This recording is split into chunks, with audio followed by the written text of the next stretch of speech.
গ্রাম বাংলার সহজ জীবন, মাটির গন্ধ এবং মানুষের অন্তরঙ্গ অনুভূতিকে যিনি কবিতায় জীবন্ত রূপ দিয়েছেন তার নাম কবি আল মাহমুদ। তার নোলক কবিতাটি আবৃত্তি করবে শিশুশিল্পী জুনায়রা হাসান। আমার মায়ের সোনার নোলক হারিয়ে গেল শেষে, হেথায় খুঁজি হোথায় খুঁজি সারা বাংলাদেশে। নদীর কাছে গিয়েছিলাম, আছে তোমার কাছে? হাত দিও না আমার শরীর খরা বোয়াল মাছে।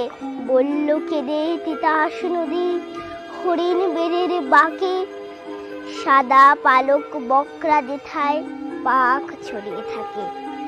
জল ছাড়িয়ে দল হারিয়ে গেলাম বনের দিক, সবুজ বনের হরিতিটি করে রে ঝিকমিক। বনের কাছে এই মিনতি, ফিরিয়ে দেবে ভাই, আমার মায়ের গয়না নিয়ে খড়কে দিতে চাই। কোথায় পাবো তোমার মায়ের হারিয়ে যাওয়া ধন? আমরা তো সব পাক পাখালি বনের সাধারণ।